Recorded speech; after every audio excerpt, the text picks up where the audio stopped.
Hello, everyone. Welcome to the R Plus Canine podcast. I am your host today, Connie Moss. Today, we're going to talk about experience, particularly what dog breeds need an experienced owner. And what does that mean anyway, an experienced owner? First, let's talk about the breeds.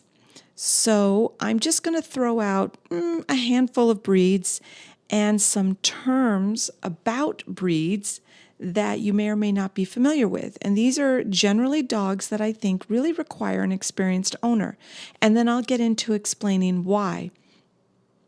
And then how you can be that experienced owner, and if you are, and what does that mean. So some breeds, any of the Belgian Shepherds, the Malinois, all the Belgian Shepherds and Dutch Shepherds, all of those dogs I think require experienced owners. A lot of Border Collies, a lot of Terriers, a lot of Akitas, a lot of, say, Chow Chows, livestock guardian breeds. Not all of them, but a lot of them. Some of them can be particularly tough to handle. Let's say like the Tibetan Mastiff. Some of the Pit Bulls. And Pit Bulls, you guys, that's a general term. That just means a bunch of different breeds. Much like livestock guardian dogs, that's a general term. It means it's an umbrella term that encompasses several different breeds. So for Pit Bulls, you might have something like an American Pit Bull Terrier or a Staffordshire Bull Terrier. There are lots of other bully breeds in there, but some of the Pit Bulls, and I would say a working line anything, working line Terriers, Shepherds, Border Collies, etc. Okay, so I just rattled off a handful of breeds, and I know you're already listening to me and saying, I have a Border Collie, and my dog's fine, and I wouldn't say I'm an experienced owner necessarily. And you know what? You may be right, and that's awesome. Either your dog is a bit of a unicorn, and it just happens to be a dog that is easy to get along with, or maybe for some other reason your dog just doesn't fit the general term or the general breed description. Or perhaps you're just particularly good with that dog, and that's great. You guys have a great relationship and your dog is fantastic. That's awesome. So I guess what I'm saying is I'm speaking to you in general terms here, and there's always room to wiggle a little bit when we're talking about general terms and definitions, especially when we're talking about breeds that require experienced owners. So when I say working line, that is another umbrella term, and it applies to a variation in a breed. So putting it simply, let's look at shepherds, German shepherds. So you have a type of German shepherd that is bred to be in the show ring, just like you see on television. They're bred for their conformation and often their temperaments and their colors. They are bred to be a good representation of the breed. Those are often, or derivatives of those dogs, are often in homes as pets. Fantastic, right? Then you have the working line German Shepherds. Those dogs are bred specifically to do work, and a lot of it. They are generally speaking higher energy dogs. They're a little bit like driving a Porsche versus driving a Honda sedan. They are exciting, they are full throttle, they are go, go, go. Those are working line dogs. And the same might be for Jack Russells. You might have a Jack Russell that is sort of a showier or a pet version. And then you have the Porsche version, which is designed to really, really work hard and all the time, super high energy. Same with Border Collies. So there are a lot of breeds that have a little bit of a variation between working lines and show lines. And so that's what it means when we say a working line of a particular breed. But not all breeds have working lines, so something to keep in mind.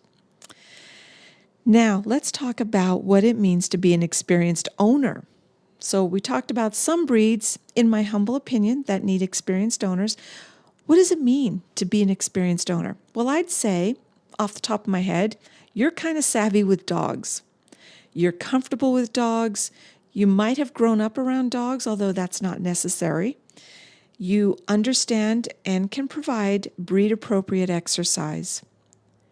You understand the body language or the traits of the breed. So you have a little bit of an understanding of dog body language in general. You are capable of providing strong leadership for that dog. And I'm not saying punitive leadership, like telling the dog no or really sharp corrections and training punitively. I'm talking about you are capable of setting boundaries and structures for your dog to live in your family and to live in the human world. So if you have a working line border collie, your collie can't just go out and nip and chase after people whenever you're out and about in public, right? You can't go walking with a group of friends and have your dog off leash and it's constantly circling you guys trying to keep you all herded together. It's kind of funny and that's kind of cool in some ways, but that's not what you want in that dog. And that could be particularly annoying. It could be a problem in some other aspect for some other person. Or maybe somebody's nervous about dogs and they don't want this dog nipping at them or circling and pushing them along. So you're capable of providing that leadership, boundaries, and structure. You're capable of training that dog. And you have a commitment to that dog, meaning you're prepared to train for life or do a sport, even if you're just training the sport and you never actually compete in the sport. You are really training for life with these dogs because they need it. They need constant work. Think about a police dog. They do a ton of training. They're then on the job doing their work, but they're constantly training even through their career, constantly. So these kinds of breeds need a strong leadership. They need a strong owner. And in the livestock guardian breeds, I'm going to set them aside as being a little different when it comes to training because it's not necessarily the same sort of training that we think of when we think of all these other breeds. Livestock guardian dogs need something different. They need the training to learn how to be around livestock and not play with the livestock or not bite it or be rough with it. And that's a whole other podcast for another time. But I hope you get the idea there. So basically, you got to have some kind of commitment and understanding about the dog that you're going to get. In my opinion, that is what an experienced owner is. So what happens if you don't provide these things to a dog who I think needs an experienced owner? Well, you end up with a dog that's bored, basically. This is a dog meant to do things, right? We've bred them as human beings. We've bred these dogs to perform jobs and tasks for us. And now this dog is basically unemployed, sitting on your couch for 6 to 8 hours or 10 hours a day, 5 days a week. That's a bored dog. And bored dog is a troubled dog.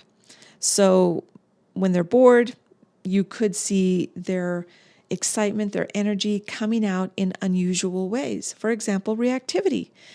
I see a lot of reactive border collies, and I see a lot of reactive protection type breeds. And I see them develop bad habits, like window barking, for example, barking at everything and everyone out the window all the time, all day, every day. Maybe they chase and bark after the vacuum cleaner. Maybe they're digging holes constantly in your yard. Maybe they're running away all the time. If you drop the leash, they run and they're gone. Maybe they're always trying to escape over or through the fence. Or they're hurting or biting the children or guests or other animals in the house. And maybe they're fighting each other if you have more than one dog. Maybe they're picking fights or they're going after and, in the worst case scenarios, killing the cat, killing a guinea pig or a hamster or another dog that lives in the house. So when you're not providing these breed appropriate points or structure or exercise for these dogs, these are the issues that you could end up facing. And that's why it's so important to be able to provide the right amount of exercise, the right type of exercise, and mental and physical stimulation. All right, so let's say you're not experienced. Maybe you don't feel like you fit into that category. How can you be experienced? Let's say you want to get a border collie, but you want to do right by that dog. So you want to become an experienced dog owner. Well, in my opinion, you can gain that experience by researching the breed, researching what you are specifically looking at getting, whether you're adopting or buying from a breeder, whatever the case may be.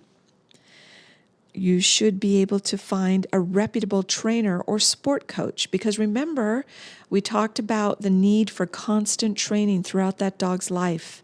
And these breeds need it. They need that outlet. So I think it's really important that you find a dog trainer in your area who you like the way they train, you like the methods they use, and you feel like you could work with that trainer throughout the dog's life or while you're in that area. Or maybe you have 2 or 3 trainers, you like all of them, and maybe you sort of bounce around between them throughout your dog's life. So, you maybe take classes, or you take some private lessons, or you get a sport coach and you practice or train for a sport. Let's say you get a border collie and you train for agility. Now, when I say sport, don't freak out. I don't mean you need to go buy all the clothing and get out there and get fancy and go to competitions. You never, ever need to compete in the sport. You just need to do the training regularly. That's all. Just train agility. You don't need to go to competitions if you don't want to do that kind of thing. You don't have to, but just train. Give your dog the outlet and enjoy the teamwork that creates, because that's what that dog thrives on. That's what they need. And I'd say you'd be willing to step up as a leader. You've got to be willing to provide structure for your dog. Maybe if you have a Malinois, you don't want your dog jumping all over your kitchen counters and up on top of the refrigerator or the cupboards or off the back of the couch and onto the kitchen table. You don't want that in your dog, right? You need structure. That dog needs structure. And just like children, they need to have the structure to work inside of. And I think for a lot of dogs, when you provide that, then they feel better. I think for many dogs, it provides a level of comfort to have structure. And if you don't provide those things, that dog is going to take control. They're going to push you around. And it can be something as subtle as leash walking. You're walking your dog on a leash and your dog is constantly pushing you off to the side so they can go sniff stuff.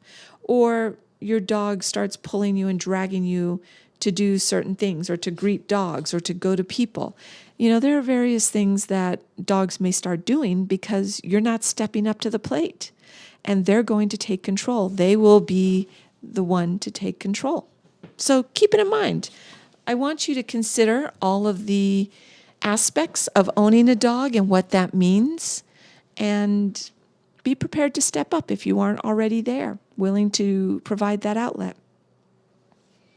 So to recap, basically, we covered a few breeds that we think are important.